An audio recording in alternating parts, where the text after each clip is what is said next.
আসসালামু আলাইকুম প্রিয় দর্শক, অবশ্যই আমার এই ভিডিওটি শেয়ার করবেন এবং কি যে যেখান থেকে পারেন অবশ্যই আপনি আপনার জায়গা থেকে প্রতিবাদ করে যাবেন।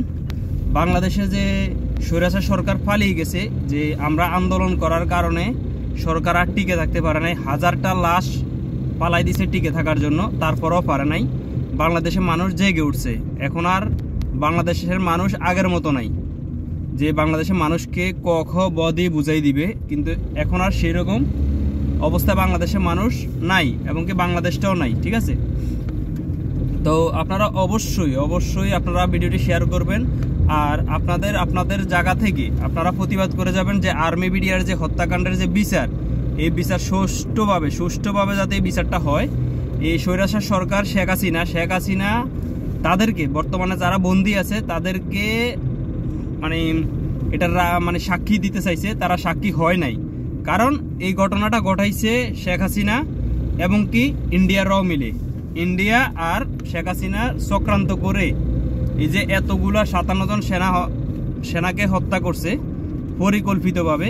এটা বাংলাদেশের মানুষ জানে এবং কি এটা অজানা কিছু না, বাংলাদেশের প্রত্যেকটা মানুষ জানে এই শেখ হাসিনা ক্ষমতা টিকে রাখার লাগিয়া এরকম একটা ষড়যন্ত্র করে গেছে। ঠিক আছে, 2009 সালে তখন আমি ঢাকাতে ছিলাম, এরকম অবস্থা হয়েছে, মনে হয় যে দেশের মধ্যে যুদ্ধ চলতেছে। আসলে দেশের যুদ্ধ চলা অবস্থা এরকম হয়েছে, আমি খালি গুলির সাউন্ড শুনছি। 2009 সালে ওই সময় ফার্মগেট ছিলাম। তো ভাই, বাংলাদেশ এখন আর শেখ হাসিনা নাই, আর শেখ হাসিনার এমপি মন্ত্রীরাও নাই, কিন্তু আছে কি এই স্বৈরাচার সরকারের কিছু দোসর আছে। এই দোসরগুলারে প্রতিহত করতে হইব, কিন্তু আমরা সবাই ঘুমাই গেলে হইতো না। যেমন কি 24-এর স্বাধীনতাটা আমরা আনছি, এখন আমি প্রবাসে আছি, এখন আর সম্ভব না। ইনশাআল্লাহ আমরা প্রবাস থেকে যতটুকু পারি আমি প্রবাস থেকে করে যাব। আপনারা অবশ্যই দেশে যারা আছেন সজাগ থাকবেন, কখন কোন সময় কি হয় না হয়, কারণ এই দোসররা কিন্তু একবার এক গন্ডগোল লাগায়।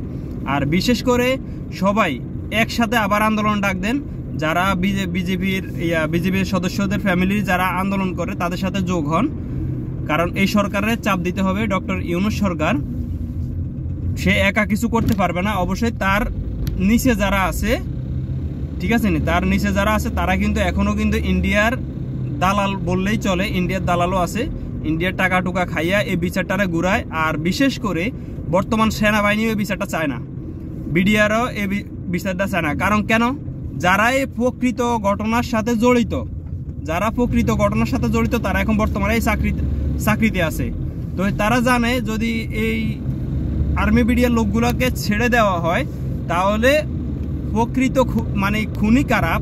কারা এই শেখ হাসিনার অনুমতিতে এতগুলা সেনাকে মারলো এটা বাইর হয়ে যাবে, কয়না খাদের বিড়াল বাইর হয়ে যাইব, ওই রকম আর দৃশ্যটা। তারা চায় না এই বিচারটা হোক, কিন্তু আমরা চাই প্রকৃতভাবে যারা বর্তমানে জেলে আছে তারা যদি খুন করে থাকে অবশ্যই এই খুনের বিচার হবে, কিন্তু তাদেরকে আগে ছাড়তে হবে। তাদেরকে ছাড়ার পর এই বিচারটা সুষ্ঠুভাবে তদন্ত করে তারপরে তারা যদি দোষী হয় তাদেরকে সাজা দেন, কোনো সমস্যা নাই। কিন্তু তারা যে আজকে 16-17 বছর তারা যে বিনা অপরাধে জেল খাটতেছে, এর বিচার কে দিবে? এর দায় কে দিবে ভাই? তো সেজন্য বলতেছি, আজকে 5 মাস 6 মাস হয়ে গেছে এই স্বৈরাচার সরকার ফালাইছে, কিন্তু তার দোসররা কিন্তু এখনো বসে রয়েছে, বিভিন্ন রকম প্ল্যান করে। সবাই এখন আবার আন্দোলন করুন, এই সেনাবাহিনী এই বিডিআর যারা বন্দী আছে তাদেরকে বাইর করুন। তাদেরকে বাইর করলে প্রকৃত খুনি কারা অবশ্যই 100% বাইরে যাবে, 100%। আমাদের এই সেনাবাহিনীর মধ্যেও কিন্তু এখনো কিন্তু আমি এটা বলি না সকল সেনাবাহিনী একরকম, কিন্তু সেনাবাহিনীর ভিতরে এই প্রকৃত খুনিরা আছে, 100% আছে। কিন্তু তাদেরকে আগে মুক্তি করেন। এই সেনাবাহিনী বিডিআর ভিতরে যারা এখন চাকরিতে আছে তারা চায় না যে এই বিচারটা হোক। এই বিচারটা হইলে তারা যদি ছেড়ে দেয় তো অবশ্যই এই সবগুলা ওই খাদের বিড়াল বাইরে হয়ে যাইব। তো অবশ্যই ভাই আপনারা সবাই শেয়ার করেন আমার এই ভিডিওটা, আর সবার জায়গা থেকে সবাই আন্দোলন করুন, বিভিন্ন রকম ফেসবুকে পোস্ট মারেন, আন্দোলনে শহীদদের ফ্যামিলিদের সাথে আপনারা রাস্তায় আন্দোলন করেন। আর বেশি কথা বাড়াবো না, অবশ্যই আন্দোলন করে এই যারা বন্দী আছে তাদেরকে বাইর করলে প্রকৃত খুনিকে সেটা বাইর হয়ে যাবে। তো সবাই ভালো থাকবেন, আল্লাহ হাফেজ।